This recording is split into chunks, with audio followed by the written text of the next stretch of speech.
Nos dias de hoje, o teatro não para de mudar, fazendo com que cada dia se torne mais importante para a população. Existem vários efeitos, figurinos, maquiagens, textos considerados irrepresentáveis e não destinados ao teatro que encontraram público.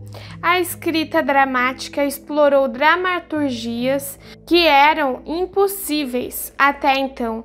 Tudo isso faz com que a peça teatral se torne algo magnífico, deixando o público deslumbrado com toda a sua estrutura e organização. Sejam bem-vindos ao Explorando o Mundo da Arte.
No século XX, houve muitas rupturas dentro do universo artístico, dentro do universo da arte, por conta das guerras, por conta da Revolução Industrial, assim tornando a arte moderna, contemporânea. E dentro do teatro houve autores, diretores, dramaturgos que começaram a pensar na necessidade de mudança do estilo do teatro. Um deles, por exemplo, é o Constantines.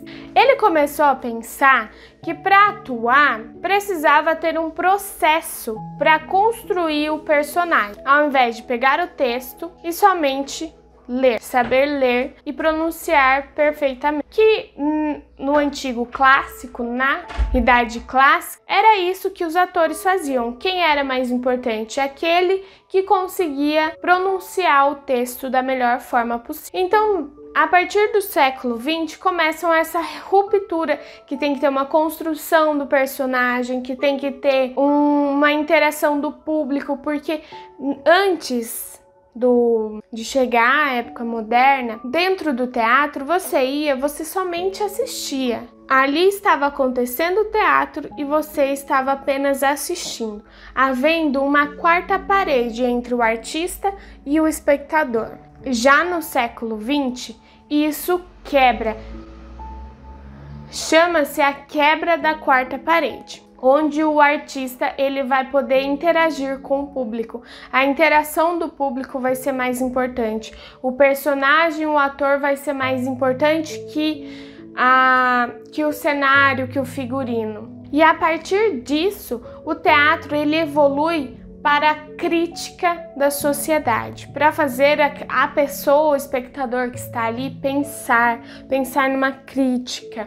Aquele teatro leva a pessoa a pensar. Na metade do século XX, o dramaturgo alemão Bertolt Brecht, ele julgava o teatro, ele pensava que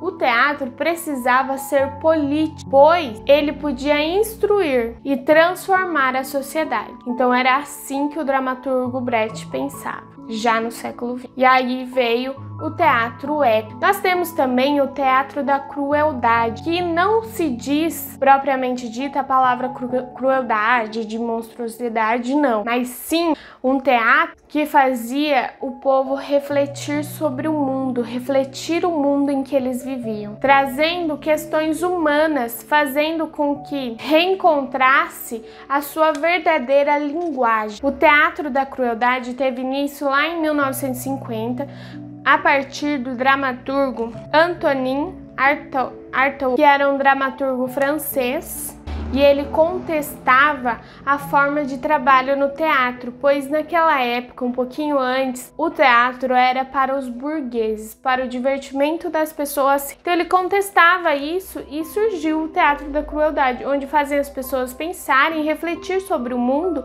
sobre o seu ser humano, as questões humanas, trazendo o que é real, o que é verdade, qual a verdadeira linguagem, trazendo o corpo, a expressão, a mímica, pois ele acreditava que o teatro ele tinha que ter uma função ritualística, uma função de que onde o ator ele precisava se conectar com o mundo, com a natureza. Um teatro que não fosse subordinado ao texto, apenas ao texto, e sim o texto seria a interpretação do personagem. E aí o teatro da crueldade ele vai ser marcado pelo uso do corpo e da expressão e a interação do artista com o espectador. Esse vai ser o teatro da crueldade. Aqui no Brasil, como nós vimos no outro vídeo, teve a época de censura.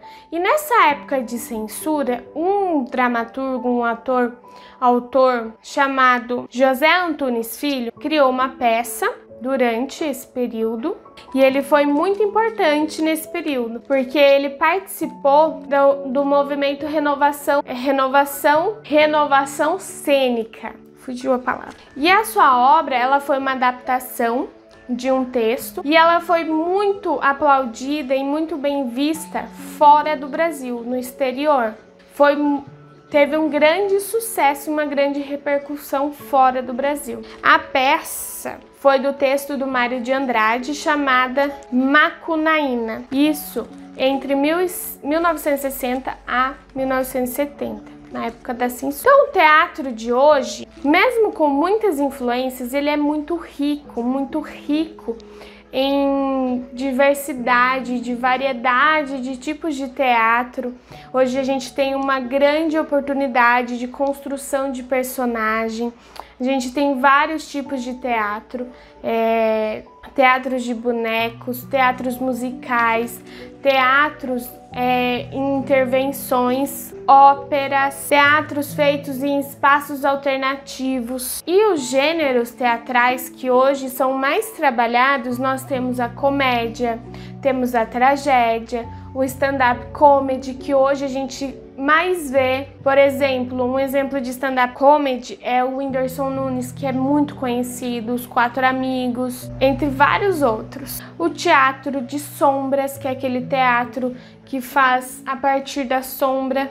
O teatro de alto de Natal, geralmente o alto ele é feito em uma comemoração e precisa ser cantado. Tem que ter a voz, tem que ter a música e precisa ser cantado. O alto de Natal, o alto da Páscoa, alto do Dia das Mães. Teatro de fantoche, o clown, o teatro de circo, monólogos, que uma pessoa constrói um monólogo. E assim como o esporte, o teatro ele ajuda a desenvolver o físico da pessoa, pensando em educação, pensando por que o teatro pode ser importante para as pessoas e na sala de aula também. Ele desenvolve coordenação, capacidade motora, a atenção, colaboração em grupo, a percepção do seu eu. E o palco ele se torna um local de debate de problemas e dores sofridos pelas pessoas. Então o palco ele acaba se tornando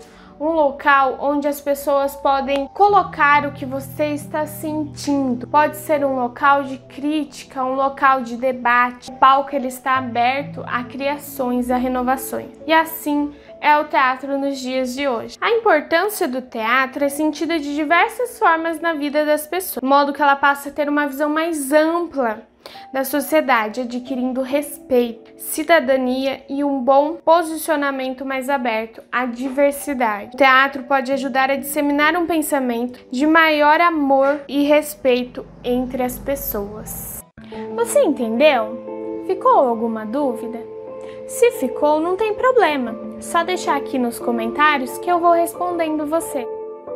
O mundo da arte é algo muito curioso e que precisa ser explorado.